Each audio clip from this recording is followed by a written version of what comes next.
Hi, I'm Paul Battaglia, and this is section 5.4. Now, it's important to note that section 5.4 is actually only a Calculus BC topic. Now, if you only teach Calculus AB students, don't think that you can't cover it. It might just be better if you cover it maybe after the AP exam is over. It's a great way to enrich the course for students. Now, for BC students, what they'll see here is differential equations once more, but on a more specific level, looking at the logistic growth model. So the essential question we would like students to be able to answer at the end of section 5.4 is, how do I solve a logistic growth differential equation?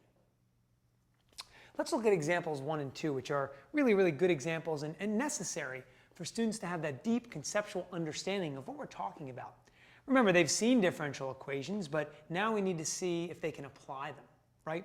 So there are a couple things that we're looking for students to notice. First off, in the solution process, there is going to be the need to look at a partial fraction decomposition. And because of this, we have to make a determination as the teacher. See, we haven't talked about that yet in the course. We do talk about integration by parts and integration by partial fractions in chapter 7. So take a moment and think, would your students benefit more from covering those topics first and then coming back to section 5.4? It's not a crazy idea. I've certainly done it, and I've found that it actually does help my students when we get to this point. So you make the determination. Now, if you are not going to cover those sections first, that's okay. Then I do think we are going to review with students how to do partial fraction decomposition. It's really going to be vital to them understanding the process. But there are some conceptual things, once we get past that, that we want them to look at.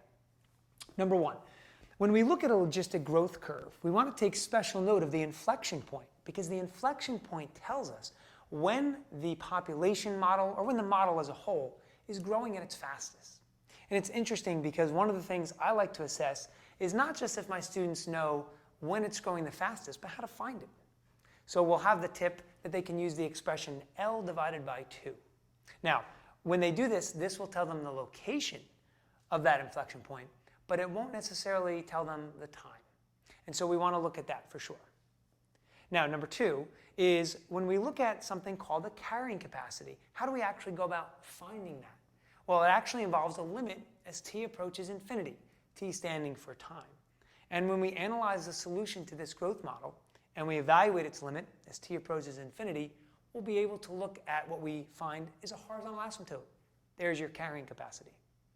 You know, a great way to finish this section is by looking at example 6. And what I like about example 6 is it's so realistic, and it gives a student a chance to take the skills that they've now learned and apply them in a more realistic context. Example 6 specifically talks about the release of elk into the environment.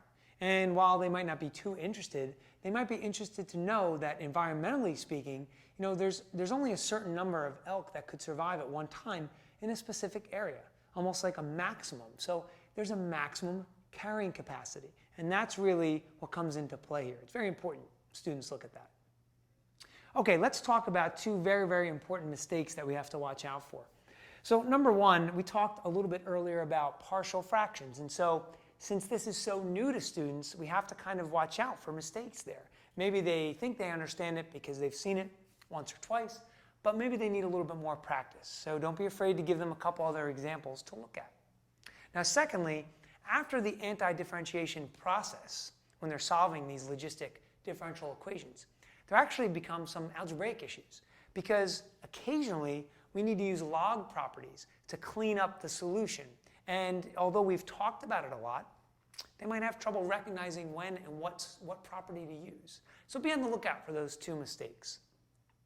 I hope you found these tips helpful, and I'm sure you'll have much success in section 5.4.